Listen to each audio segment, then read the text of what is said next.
The Mirror of Promises. I like the dark corners of rooms, the places that people forgot. The air there smelled like old paper. This was where I belonged. People were too loud and too messy. I liked the quiet. I had one goal. I needed to win a big school prize, a scholarship. It was the only way to leave this town. I needed help to win. The popular kids found me near the end of the library. They dared each other to come close. I had my tarot cards. When they asked for a reading, I said yes. I first heard Eamon when my candle flickered. A whisper curled around my thoughts. You can be noticed. You can win the prize. Just ask. I got chills. The feeling was cold but thrilling. That night, I made a deal. I used 3 drops of my blood on old paper. I wrote my name, Jane Holloway. I circled it, focusing all my need to escape. If you are real, help me win. Nothing happened, but the air got cold. It smelled like wet dirt and burning wires. The deep shadow in the corner felt warm and safe. The next day, it started. When the popular kids came near the library door, it slammed shut with a loud, scary bang. They looked at me. They were afraid. This gave me respect. Eamon was real. I felt a strange new power inside of me, but it felt heavy, like wearing a cloak made of lead. Everyone looked at me now. Teachers called on me. Students listened. Eamon whispered, You see what you can do. Go for more. The power made me feel tall. I did a card reading for Maria and her friends in the lunchroom. I used my power to say mean things that sounded true.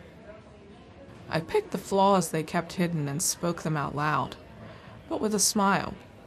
They listened. They were hooked. But then I dropped all the cards. Maria picked one up. The tower. It means danger. She looked sick. I knew I had gone too far, and I ran away. That night I had a nightmare. I saw Maria fall down the stairs, her leg bent the wrong way. I saw her face freeze in a silent scream. Eamon stood over her, smiling. His eyes glowed like charcoal. I woke up shaking. I tried to text my mom that I was in trouble, but my phone changed my words. I tried to type, I am scared. The phone sent, I am busy. I couldn't even tell the truth anymore. I was trapped by my own words. The next day, Maria came to school on crutches. Her ankle was broken. I had power, but other people were paying the price, and I was the one hurting them. Eamon pushed me harder. I won my debate. I got the school scholarship. Eamon gave me a terrible gift. I could manipulate people without even trying. I asked for success, but he made me a cruel person. I saw what I was doing. When I talked to a friend, I knew exactly what to say to make them doubt their plans. I would find the thing they loved most and say 3 simple words that made them feel silly for trying. I used their hidden fears like a weapon. I was a poison. I hated myself for what I was doing, but the wins felt too good to give up. The more I tried to stop, the more Eamon held me. The trembling in my hands grew. It was a hunger that wasn't mine. Every small victory, every nod I got in the hall, felt like a tiny cut. My parents noticed. My mom asked why my eyes looked so tired. My dad asked why I was wearing long sleeves all the time. I was covering the scratches that appeared every time I resisted Eamon's will.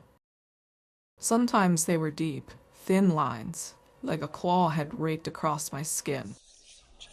They whispered about me downstairs. They looked at me like I was a stranger. I missed my old quiet life. I wanted the shadows to protect me again, but now they seemed to watch me. The attention was a drug I couldn't quit.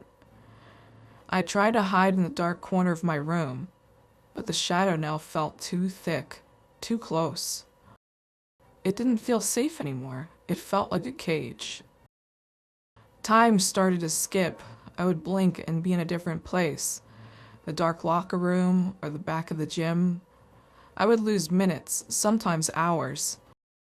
My face in the glass looked older and skinny. I was losing time, but Eamon was gaining it. Eamon walked beside me in my dreams. The school hallway stretched out forever, quiet and empty. They like the power I gave you. You are nothing without me, admitted Jane. I fought him. I tried to write a diary, but the words would twist. I tried to call a counselor, but my phone died every time I picked it up. Once I even tried to tell my father, but when I opened my mouth, I just smiled and told him I loved him, sealing the lie. Eamon found my weakness, guilt. He showed me a nightmare where my mom found my bloody contract. He showed me my father's face gray with shame. I woke up screaming, shaking so hard my bed slammed against the wall. I read old books and found his name, Eamon. He was a demon from hell. He was the prince of secrets and manipulation. I learned that he loved to be seen and that he was bound by ancient rules. I realized the only way out was to fight him using the old rules in the book. I had to trap the prince of lies. I found his weakness, the mirror. My own reflection smiled at me before I did. I needed a moment where Eamon could not read my thoughts. I knew his weakness being mirrors. Eamon was vain. If I could trap his reflection, I could trap him. I went to the school library basement. I found a tiny, dusty pocket mirror. I also found an old, broken compass. Something metal to hold the magic still. I spent 3 days without sleep, preparing. My own reflection started smiling at me before I did. I knew my time was almost up. One frantic night, the power went out. The darkness was total. This was my chance. I was halfway into the dream corridor when I forced myself awake. I grabbed the mirror and the compass. I focused on the dark corner where Eamon's presence was strongest. I covered the mirror with the compass and slammed my tarot card box down over it, making a seal. I heard a loud, ripping hiss, a sound like a snake caught in fire. I looked at my big mirror. My reflection was normal again. Eamon was trapped. The house was quiet for the first time in months. I had bought myself one day. The next morning was the scholarship ceremony. I carried the small, heavy box with the demon inside, holding it tightly. I felt weak, but free. The school hall was packed. The air felt charged with fear and expectation. I sat down, clutching the box. The principal was about to say the winner's name. I felt the box shaking violently in my lap. Eamon was furious. The clasp holding the box shut began to bend. I couldn't talk, but I tried to yell in my mind, "Stay! You belong there!" The principal stopped talking. His eyes went blank. Eamon's voice, loud and flat, came out of the principal's mouth. Jane, you cannot hold a marquee. You asked to be noticed. And this cage is just another mirror to break. The audience started to scream. They looked around confused, then looked at me. In a panic, I threw the box. It hit the wall beside the stage with a horrible smash. The glass mirror inside shattered. A dark, oily smoke came from the broken glass. The lights on the stage blew up in sparks and fire. When the emergency lights came on, a black mark was burned into the wall. I looked at the crowd. They were not just afraid. They looked at me with a silent, terrible admiration. Eamon was free, and I had shown the whole town his power. I won the prize, but nobody clapped. I was pulled out of the school and taken home. My parents were crying and yelling, but their words didn't reach me. That night I locked my door. I tried one last time to write a note, but the walls started to glow red. My reflection was smiling, and it was not me. Eamon stepped out of the mirror. He was not a man. He was a tall, dark, smoke-given shape. His eyes opened and closed like dark flowers. His mouth smiled wide.